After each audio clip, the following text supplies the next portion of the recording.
स्नान किया ही देर शाम तक लाखों श्रद्धालुओं ने भी डुबकी लगाई।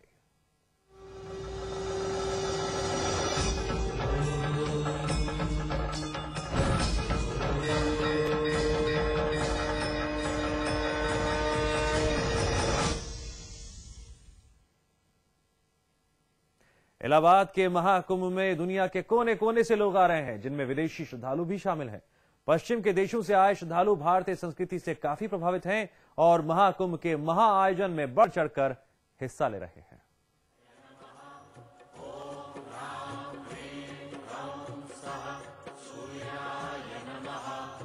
इन दिनों महाकुंभ के महाआयोजन में विदेशी श्रद्धालुओं का तांता लगा है।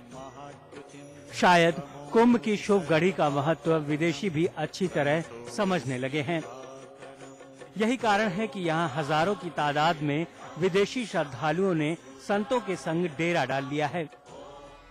बरसों पुरानी मान्यता है कि इन दिनों संगम तट पर साधना करने से तन मन की शुद्धि होती है और कई कई युगों में किए गए जप तप के बराबर पुण्य फल मिलता है। विदेशी श्रद्धालुओं का इस मान्यता में पूरा विश्वास है और वो भी जन्म जन्मांतर के लिए पुण्य कमाना चाहते हैं। तो यहाँ ध्यान होता है, पूजा होती है और भजन कीर्तन गाते हैं और ग्रंथों का अध्ययन भी कराते हैं। हिंदू धर्म का ग्रंथ जो है हमारे, चाहे पातंजलि हो, चाहे भागवत गीता हो, चाहे रामायण हो, चाहे अलग अलग और दूसरे ग्रंथों का भी ज्ञान मिलता है इनको। यहाँ विदेशी अपने गुरु स्वामी महेश्वरानंद की सेवा में लगे हैं और हिंदू दर्शन के साथ साथ प्राचीन वैदिक परंपरा का महत्व समझ रहे हैं। हिंदू धर्म में विदेशियों की गहरी आस्था है और वो भारतीय पारंपरिक तरीके से योग और आध्यात्म के जरिए ईश्वर का साक्षात्कार करना चाहते हैं।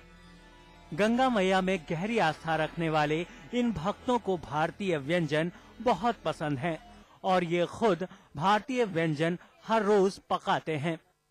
नहीं, यहाँ राशन वगैरह मिलता है, तो जो भी जैसा आटा फ्लोर वगैरह मिल रहा है और जो भी राइस का है हम लोग सब लेके आते हैं। और गैस भी है, लेकिन वो काऊ डंक कंडा का यूज हम लोग करके और लकड़ी वगैरह का, और चूल्हे पे भी हम लोग बना रहे हैं और it's really very tasty and I loved it and I would like to come here again and again.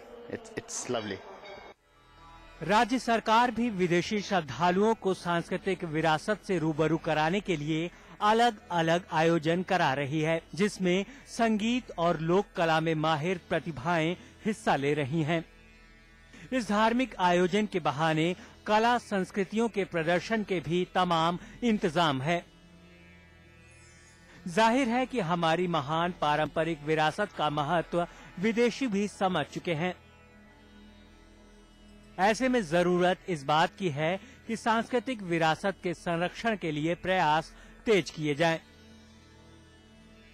संगम में इनकी जो दिनचर्या होती है, ये सुबह उठने बाद गंगा स्नान करते हैं। गंगा स्नान करने के बाद इनकी जो दिनचर्या बहुत अच्छी होती है। और जो ये लोग कह रहे हैं कि हम लोग जो इंडियन कल्चर है, इंडियन कल्चर को जो हम लोग सुनते थे और कभी किया नहीं था, लेकिन अब यहाँ पे कल्पवास के दौरान वो इंडियन कल्चर को अपना रहे हैं और उनको कह रहे हैं बहुत अच्छा लगता है और ये कल्पवास जो कर रहे हैं इससे इनको आत्मा को शांति मिलती है। इलाहाबाद से कैमरामैन प्रदीप शुक्ला के साथ रविंद्र कुमार, समाचार प्लस। जी हां, विभिन्न धर्मों का समागम, विभिन्न प्रदेशों से आए लोगों का समागम, क्योंकि ये है आस्था का पर्व, ये है आस्था का कुंभ। हम सीधे रुख करते हैं इलाहाबाद का, जहां मौजूद हैं मेरे सहयोगी सौरभ श्रीवास्तव। सौरभ, अगर हम बात करें आस्था के पर्व की, तो आज शाही स्नान के साथ कुंभ मेले की शुरुआत हो गए। दूर दूर से आए लोग स्नान करने के लिए उत्साहित नजर आए, तो वहीं व्यवस्था को लेकर भी कहीं कोताही बरती नहीं गई।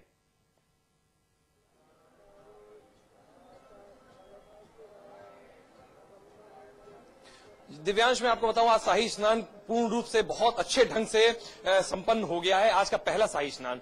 दूसरी बात बताऊं कि अव्यवस्था की जहां तक बात है, ऐसी कोई अव्यवस्था इतनी नहीं दिखाई दी। हालांकि जहां करोड़ों लोग एकत्रित हो रहे हैं एक ऐसे स्थान पर जहां अनुमानित 1 करोड़ से ज्यादा लोग यहां पर आए और शाही स्नान किए, वहां पर अगर थोड़ी बहुत अव्यवस्था हो जाती है तो उसको इतना ये भूल चूक ही माना जाएगा। उसके बाद से मैं बताऊं, जहां उत्साह की बात है, उत्साह तो जाहिर सी बात है, देश ही नहीं बल्कि विदेश के से भी जो श्रद्धालु आए हैं उनमें भी काफी उत्साह है।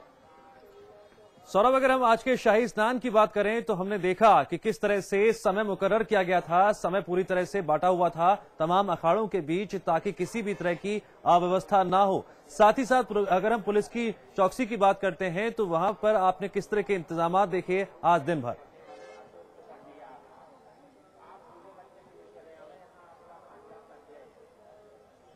दिव्यांश, पहले तो मैं बताऊं कि जो है चौकसी की बात अगर आप कर रहे हैं तो कल रात में भी हमने जो है अपने जितने हमारे मल्टी कैम जो कैमरे हमारे शूट कर रहे थे, हमारे जितने रिपोर्टर्स जो चप्पे चप्पे पर तैनात हैं, उन्होंने भी ये जब रिपोर्टिंग की उन्होंने बताया कि यहाँ पे चाक चौबंद सुरक्षा व्यवस्था की पूर्ण रूप से चाक चौबंद व्यवस्था है। या उसकी दूसरी बात है शाही स्नान की, तो हम आपको बताना चाहेंगे, मैं अपने कैमरामैन फैजल से कहूंगा कि पैन करें थोड़ा सा और दिखाएं। ये हमारे साथ यहाँ 18 अखाड़े के यहाँ पर दो महंत जी नारायण गिरी, दो प्रमुख महंत लोग हमारे साथ मौजूद हैं, जिसमें से एक सत्यम गिरी और दूसरे उदय गिरी जी हैं। उदय गिरी जी सचिव अटल अखाड़े के और सत्यम गिरी जी जो है यहाँ पे कारोबारी हैं। और उन्हीं के मुख से हम जानना चाहेंगे, आपको बताना चाहेंगे कि जो है आज का शाही स्नान कैसा रहा। महाराज जी, आज का शाही स्नान कैसा रहा? आज अच्छा ही रहा, व्यवस्थित हुआ, विधिवत हुआ, शांति से हुआ। शांति से होने के बाद कोई अवैधानिक पैदा नहीं हुआ, कोई प्रकार की अप्रिय घटना नहीं घटा, इसलिए आज के शाही स्नान बहुत अच्छे से अच्छे हुआ। आज के शाही स्नान में हम लोग भी वहां पर संगम पर मौजूद थे और देखिए काफी मतलब आपके अखाड़े से करीब 1000 से भी ज्यादा जो है बाबा लोग वहां पर आए, इसमें नागा बाबा भी शामिल थे। तो आप बताएं ऐसे लोगों को कैसे आप संचालित कैसे एक साथ करते कैसे हैं? हम लोग 6 साल से इसका पहले व्यवस्था करते रहते हैं और यहाँ आके 2 महीना 3 महीने से प्रशासन के साथ लग करके पूर्ण रहने का अपना शिविर है, छावनी है इत्यादि का व्यवस्था करते हैं। और आज की रात में जो अगला रात गया उसमें रात भर जगते हैं, सब साधुओं को समय से उठा करके स्नान करा करके भस्मी चढ़वा करके अपना देवता को, निशान को, दल बादल को सबको आगे करके फिर विधिवत लाइन से हम जुलूस का एक लाइन बनाते हैं, कतार बनाते हैं और आचार्य महामंडलेश्वर इत्यादि को हौदे के ऊपर पालकी के ऊपर बैठा करके ले जाते हैं। दिव्यांश, आपने देखा कि यहाँ उदयगिरी महाराज जी कैसे किस तरीके से आज के शाही स्नान के बारे में सारी चीजें विधिवत रूप से बताई कि आज किस तरीके से जो है संपन्न हुआ आज का शाही स्नान। आपसे ये भी जानना चाहेंगे कि आज कोई भी शंकराचार्य अपनी उपस्थिति दर्ज नहीं करा पाए, ऐसे में जो तमाम अखाड़ों के साधु हैं उनमें इस पूरी बात को लेकर किस तरह की प्रतिक्रिया देखने को मिली?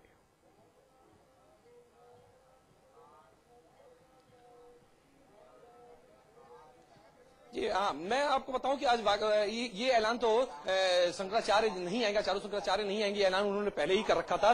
मैं महाराज जी से ही जानने की कोशिश करूंगा कि इन लोगों की क्या प्रतिक्रिया रही। हालांकि इन्होंने ऐसी प्रतिक्रिया इन्होंने सामने प्रस्तुत नहीं की है। एक चीज मैं आपको और बताना चाहूंगा, सारे जो 13 जो अखाड़े हैं इनकी एक गुप्त मीटिंग होनी है। हो सकता है कि उस मीटिंग में ये तय हो कि आखिर शंकराचार्य लोग नहीं आए, इसके एवज में वो लोग क्या कर रहे हैं। महंत जी, आप बताएं कि आज शंकराचार्य लोगों ने बहिष्कार किया आज के शाही स्नान का, उसके लिए आगे क्या ऐसी क्या बात रही और आप लोगों ने क्या मनाया नहीं उन्हें? शंकराचार्य का हमारा पहले से विवाद के कारण पहले हमारा शाही जुलूस में शंकराचार्य को हम लोग निकालते थे। कुछ कारण बस मठ से और अखाड़ा वाले से विवाद हुआ। जब से हम लोग शंकराचार्य को त्याग करके स्वयं का आचार्य बनवाए और अपना आचार्य के नेतृत्व में हम लोग शाही स्नान करते हैं, तो हमारा शंकराचार्य से कोई लेना देना अभी नहीं है। कुंभ मेला में अखाड़ा का शाही स्नान होता है, 10 नाम नागा सन्यासी का होता है, जिससे शंकराचार्य का अभी हमारा कोई संबंध नहीं है। वो आके नहाए या नहीं नहाए वो प्रशासन जाने और शंकराचार्य जाने। अखाड़ा वाला का इतना ही कहना था कि 4 चतुर्पीठ को एक जगह नहीं रखना, अलग अलग रखना। उसका अलावा अखाड़ा परिषद अभी बन गए, 13 अखाड़ा का हो सके एक बैठक होगा या नहीं भी होगा। और शंकराचार्य से और अखाड़ा से शाही जुलूस के स्नान में कोई संबंध नहीं है। ये शाही जुलूस है और जो कुंभ का स्नान है ये मेन महात्मा 10 नामी नागा सन्यासियों का है। सौरभ, दिव्यांश, आपने देखा कि शंकराचार्य अगर वो यहाँ का जी सौरभ, विवादों को पीछे छोड़कर अगर हम कुंभ के मेले की भव्यता की बात करें तो हम चाहेंगे कि आप अपने कैमरामैन से बोलें कि कैमरे की नजर से जो कुंभ की भव्यता है, जो विरासत है, जो अद्भुत नजारा है वो हम देख पाए।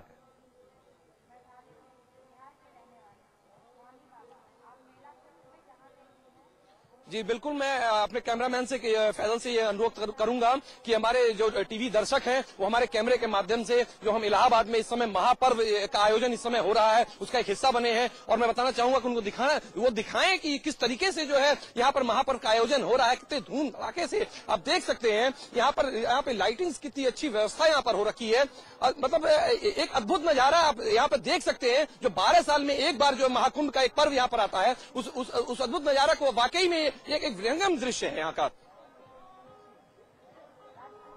दृश्य वाकई में बेहद अभूतपूर्व है और सभी को खासा आकर्षित कर रहा है।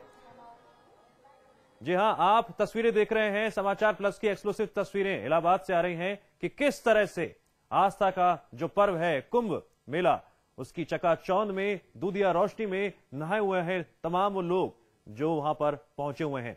हम आपको बता दें कि आज पहला शाही स्नान था और इस मौके पर चाक चौबंद व्यवस्था की गई थी और साथ ही साथ तमाम तरह के इंतजाम किए गए थे। आपको सीधे 4 अलग अलग तस्वीरें दिखा रहे हैं। एक तरफ विदेशी श्रद्धालु आपको दिखाई दे रहे हैं, तो दूसरी तरफ जो है महिला महामंडलेश्वर की सन्यासी ने आपको दिखाई दे रही हैं। तो वहीं श्रद्धालु भी शाही स्नान के जरिए गंगा में डुबकी लगा रहे हैं। संगम नगरी प्रयागराज की जो बाहें हैं वो लगातार श्रद्धालुओं के लिए बाहें फैलाई हुई थी और आज का दिन था बेहद खास, क्योंकि आज था शाही स्नान। आज हुई है कुंभ मेले की शुरुआत, मकर संक्रांति का दिन। इतने दिनों का समागम और इतना महत्वपूर्ण योग कहीं ना कहीं और भी ज्यादा लोगों को, श्रद्धालुओं को लगातार प्रयागराज इलाहाबाद की ओर खींचे जा रहा था। एक बार फिर से रुक करेंगे, सौरभ का लगातार हाथ बने हुए हैं, लगातार जानकारी दे रहे हैं। सौरभ, सुबह से शाम होने को आ गई और शाम ढलते ढलते अब रात हो जाएगी कुछ देर में। किस तरह से हालातों को आप आंकते हैं, किस तरह से वहां की स्थितियों को आप आंकते हैं, अगर हम आज के पहले दिन की बात करें तो?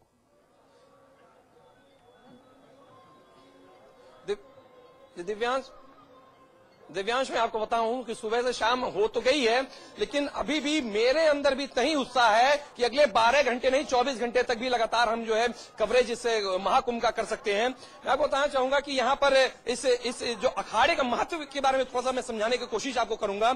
हमारे साथ यहाँ पर एक महाराज जी हमारे साथ और यहाँ पर सत्यम महाराज जी यहाँ पर मौजूद है। मैं उनसे आपको ये बताना चाहूंगा कि इस आखिर अखाड़े का क्या महत्व है। महाराज जी बताइए। देखिए, सभी अखाड़े जितने भी नागांव के 7 अखाड़े हैं उनका एक समान ही महत्व है। जब यहाँ पे कुंभ मेला आयोजित होता है प्रशासन की तरफ से जो भी मतलब होता है, तो उसमें सबको एक समान ही अधिकार मिलते हैं और हम लोग उनके साथ और अपनी परंपरा का निर्वाह करते हुए जो एक ये शाही स्नान की परंपरा है हर कुंभ में, उसका एक पालन करते हैं। यहाँ पे आज का जो स्नान हुआ ये प्रशासन ने उसमें काफी अच्छा सहयोग रहा, किसी तरह की कोई अव्यवस्था नहीं देखने को मिली। दिव्यांश, मैं आपको बताऊं कि हर कुंभ में 3 शाही स्नान होते हैं। आज का पहला शाही स्नान तो संपन्न हो गया है, अगला 2 शाही स्नान अभी और बचा हुआ है। मैं महंत जी से ही जानने की कोशिश करूंगा कि अगले 2 जो शाही स्नान है उसकी तिथि क्या है और उस शाही स्नान में और कितने जो है श्रद्धालुओं के आने की संभावना है। इनके तरफ से बाबा जो देश के कोने कोने से नागा बाबा आते हैं और वो कितने आएंगे, और जो पावन पर्व की जो तिथि घोषित है उसके बारे में भी हम महंत जी से चर्चा करेंगे।